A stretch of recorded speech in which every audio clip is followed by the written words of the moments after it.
welcome to Church Searcher. My name's Chris and I'm here on Marston Moor to the west of York in the north of England, where on the 2nd of July 1644 one of the bloodiest battles of the English Civil War was fought. And it was close to here is a church called St. Helen's in Bilton-in-Aintsy, where the wounded from this battle were treated. And it's also where we find the enigmatic Bilton Worm, along with many other fascinating and ancient features.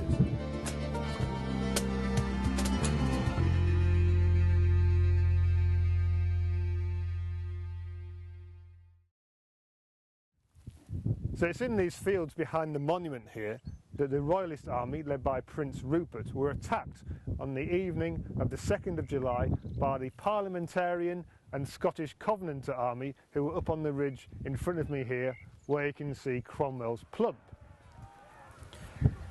The army, led by Sir Thomas Fairfax, surged down into the valley here, followed by Cromwell and the cavalry, and they completely wiped out the Parliamentarian army in the fields below us here. They fought for several hours through a thunderstorm. And it was close to here is a church called St. Helen's in Bilton-in-Aintsy, where the wounded from this battle were treated. And it's also in that church that some of the Royalist soldiers were held captive after the battle. And it's there where we find the enigmatic Bilton Worm. So come with me now as we go and explore St. Helen's Church on the edge of Marston Moor battlefield.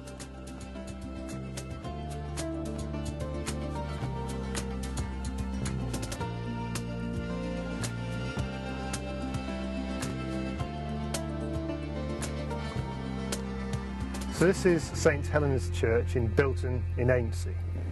It dates back to the 12th century, built in 1150 by the Hadget family, and it's a classic two-cell style with the nave and the chancel behind it, and it's been expanded over the years with aisles on either side. Now there's no record of a church or a priest here in the Domesday Book, but there are Saxon remains inside in the form of a cross in particular, which tells us that there was a church here at some point in the Saxon period. In fact, the name of this village, Bilton-in-Aintsy, is actually Saxon in origin, from the personal name Billa or Billow, and it's their ton, their homestead. So Billa's ton, Bilton, Bilton-in-Aintsy, Aintsy being the wapentake around this area. So it was here in 1644 that casualties from the Battle of Marston Moor were brought to be treated, and it was a hugely bloody battle. We know from dispatches that there were 4,000 Royalist soldiers killed. A vast majority of those were the Whitecoats. They were the personal guard of the Marquis of Newcastle, and they refused to surrender at the end of the battle and were massacred. And they give their name to the field Whitesyke Close, where they were buried northwest of the obelisk. Now, according to dispatches, there were only actually 300 Parliamentarian deaths in the battle. There were, however, 1,500 Royalist soldiers captured, and it's some of those who ended up being held captive here inside the church. And it's on the door to the church that we find the enigmatic Bilton Worm.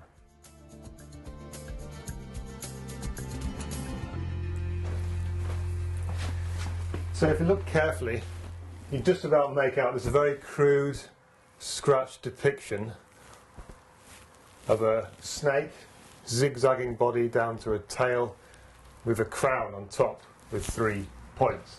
And this is the Bilton Worm. And so you can imagine there might have been a parliamentarian guard stood on the door here, bored out of their minds perhaps, but also probably quite heated about the battle that had just taken place. And so, while on guard duty, they could have scratched this into the door with their bayonet. So the interpretation is that this is in fact a very crude depiction of King Charles I, and it's of course his cause that the Royalist army were fighting for. He was a believer in the divine right of kings, that it was God's will that he rule with absolute authority over the people. And of course it was the Parliamentarian army who wanted to restrict that and give more power to the people and to Parliament. So during the English Civil War we had a massive rise in propaganda on both sides of the conflict.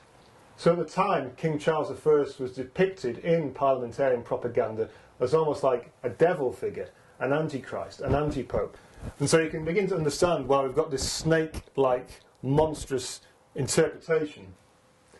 Now, the Battle of Marston Moor was the first defeat for Prince Rupert, and up until that point he'd been accompanied to all of the battles by his faithful hound, who was called Boy. Now, unfortunately, at the Battle of Marston Moor, Boy was killed, and this was celebrated in the parliamentarian pamphlets as though they had killed a devil's familiar, that they had slain this ravenous beast. So you can begin to understand the mindset that went into creating something like this.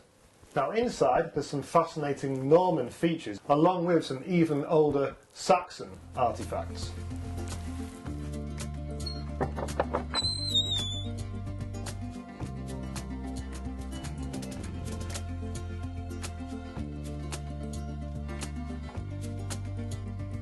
So this is the interior of the church. You can see the Norman arch with the zigzags going all along the top. Where we stood here was originally the nave, and then the chancel behind, and then the church has been expanded out from there with these aisles and the arches on either side. Now, the walls of the chancel were originally exterior walls, so it's on those where there's some fascinating carvings on the corbels, all along the top. Some on this side, some on the far side as well. We've got bearded men. We even have this mermaid with a long tail, beautiful tresses of hair coming down on either side. There's a beast and the head of a beast on the end with a snout and some perhaps horns, big pointy ears. Now, hidden away at the very end of the corbel rail is a Sheela and a gig. You can just make out a pair of bent legs coming down and a pair of arms holding open the pubic area and a head up on top with a mouth open wide.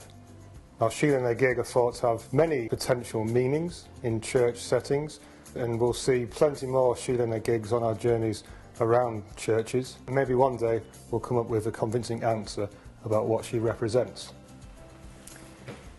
Just make out here on the wall of the chancel there's a mass dial. So a peg in the top of the dial here would have cast a shadow depending on the position of the sun in the sky, indicating the time to go to Mass.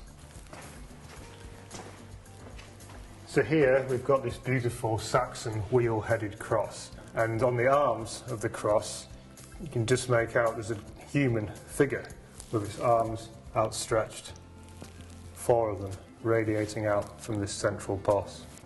Also some beautiful knotwork around the sides. And this would have stood on top of the cross shaft, and we can see there's some existing shafts down below.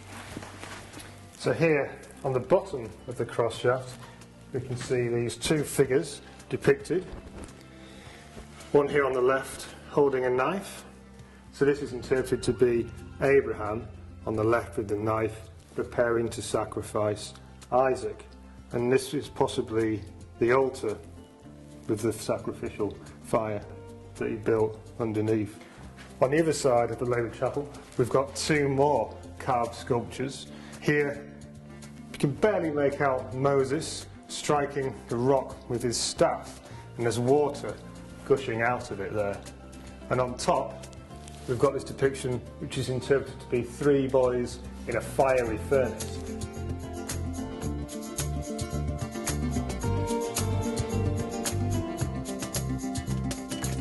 The very last intriguing feature of St. Helen's Church is this mysterious effigy. It's a female, late 13th century, thought to be Lady Alice Vavasour of Hazelwood, born around 1226. She died in 1295. She was a descendant of the Haggets, patrons of this church. She's got quite an unusual hair arrangement, the wimple on top, and in her hands, posed in the prayer position, she's actually holding what was a bird. You can just make out the body and where the head would have been. So that's one theory about who this mysterious lady could be, but you can see it's quite a beautiful sculpture. And at one point this was covered in green algae entirely, and they've done a lot of work to clean it up and preserve it and raise lots of money to do so. Now, the chancel here at St. Helen's in Bilton recently underwent a very costly restoration scheme, making the area safe for the congregation here and visitors to this beautiful sacred place. So if you feel like you would like to donate something to the appeal, I'll put some details down below. And if you liked this video, please leave a like, subscribe, there's going to be plenty more of this sort of thing to come. And if you know of any churches that have a link to the English Civil War that you think I should visit, please leave a comment down below. Until next time, keep church searching.